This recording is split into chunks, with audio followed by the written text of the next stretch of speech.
Just tried to kill our monk friend. I just took 6 points of damage. Anyone have a spell that can distract him? Left hand would. My other character.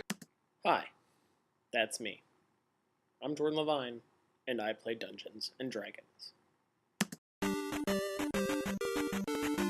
D&D, and it's become popular with children anywhere from grammar school on up.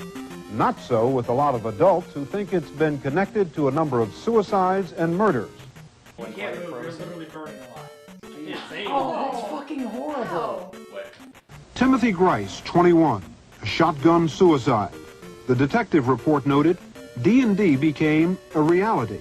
We should have killed him. We should have just snuck up on him in his own house and killed him.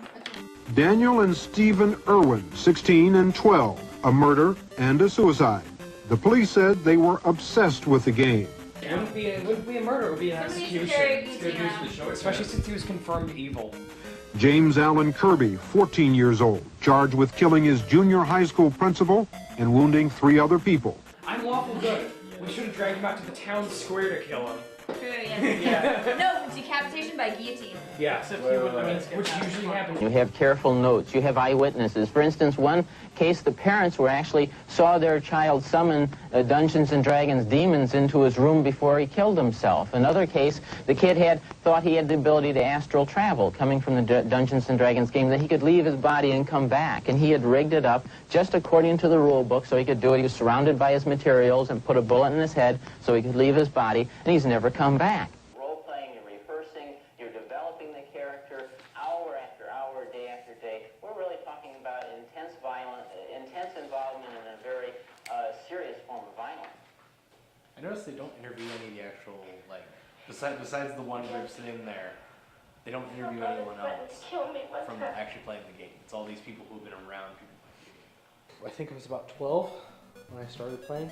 Okay. Who did you start playing with?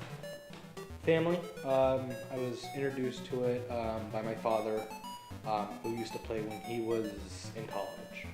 And he started telling me stories about his adventures when he was young. You know, when I was a very young age, and I was really interested and kept pressing him and saying, I want to play. Finally, at the age of 12, he was like, okay, I think you're about old enough now. You can do this, and started playing about then. And didn't really get it at that point, but gotten better as the years have gotten on.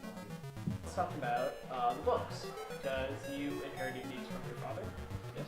I wouldn't exactly say inherited them, because they're still technically his.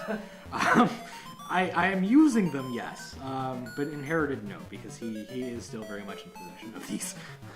Each book is different. The Deities and Demigods book is a book we don't really use a whole lot.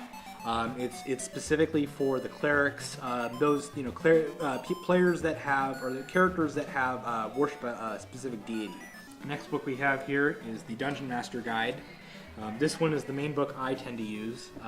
It's got pretty much every single rule in it. Next book we've got here is the Classic Monster Manual. This has stats for pretty much any kind of monster you can think of. Last one we have is the Player's Handbook. This is pretty much the only book the players actually get access to. Everything else, for the most part, I keep behind my screen because it's got stats I don't necessarily want the players to know. How would you describe D&D? The ultimate interactive story experience is basically what I look at it as. Okay. It's the only game that evolves and changes as you play. Dungeons and Dragons, the game, is sort of it exercises your imagination. It's a role-playing game, but it's based more in what you imagine in your own mind than actually in a visual sense, so yeah. Basic way I would describe it, it's that it's like choose your own adventure story, but instead of reading through a book, you're using dice and putting your dice is your chance of randomness as opposed to having 2 choices to go from, and you have like multiple choices, it's more than just 2. Well, see, we're both actors, Yeah. and I like to think it's like... You can tell because we don't believe in buttons. Yeah. Actors. It's Actors. something you probably weren't aware of. We don't believe in I'd say it's more like fiction writing with a random element thrown in. But It's not a thing. I like to think it's like the greatest game for actors because you have a set character, you write down all the different aspects of that character, and you have to play said character in the way that your character would actually live. That's true. And so it does help you make decisions in the mindset of someone else. I really don't understand why more actors don't play D&D because it's... I don't know. It's good. What we do. It's good as an exercise, but I think it's the time commitment, man. It's a great way to sort of figure out more about myself, since I tend to put a bunch of my own personality traits into characters to connect with them more. But then it's also just sort of a way to be someone else, because I have, just an example, my character's a fighter, and there's no way in hell that I'd have that strength in real life. So, that. I think it's a great thing for my social life because I, don't really get to talk to many people outside of D&D. The thing about the real world is you don't need to tell people you play Dungeons and Dragons. And I find that that's what I told people I was in a motorcycle fight today. And that's where I was going. It sounded more exciting than saying that I was going to sit in a room and drink whiskey and talk through an adventure. So you wouldn't tell people that you play Dungeons and Dragons? I only tell people if I think they would want to come play. Otherwise, fuck them. I tell anyone who I think will listen, I literally don't care who it is. I was flirting with this one girl on a film shoot. I like where this is going. And she was like, "Oh, well, what are you doing on Sunday?" I'm like, "Well, I can't hang out with you on Sunday. I actually have this D&D game." And I kind of use it as a judgment of how cool she is, because if she's really into me, I think she should be cool with whatever I do, unless it's something illegal or something weird as fuck. Around some people, there is kind of a negative connotation behind it of, this might be something, it's the only thing I do with my time. I don't socialize, I'm not a well-adjusted person that can live normally.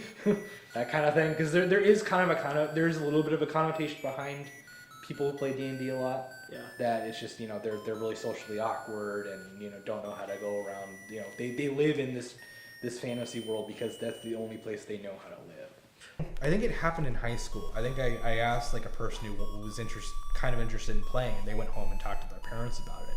And their parents got totally defensive and was like, "No, you can't even talk to this person anymore." And this person is satanic and doing evil. And the guy, my friend, he didn't understand it. He came back to me and was like, "I don't know why my parents are saying these things, but according to them, you're evil, and so I guess we're just not gonna play." And I was like, "Okay, whatever." Saying the exact same thing about video games right now. So, yeah. Like the exact same thing of these are ruining kids' lives, blah blah blah blah blah. Kids are killing themselves because they're playing too many video games, blah blah blah blah blah. There's a correlation between video games and people committing suicide, blah blah blah blah. And it's no. People commit suicide regardless, For anyone who may be socially awkward but is looking for an outlet to experience being social, I think it is a good outlet. It's a good way to start to learn how to negotiate with other people and work in a group setting and learn how to socialize. My character's name is Matrim, and he is a human thief, level 2. Astrid Blaine, 3rd level ranger, human. I think I covered everything. Dave Hand. I'm Dave Hand. I'm level 3. I'm an illusionist, and I'm a gnome. We like to give high fives. Yeah, my character is Shifu. It's a level 3 human monk. Pretty fun. Bronson. I am an elf, level 2, and I'm a cleric, and we're more into fist pumps. But we're both minorities. We're both minorities in the D&D world. My original character, who's actually still alive, his name was Thunder. He was a cleric of Zeus. Hence the Thunder name. And again, I was 12 years old, so it was it's cool name.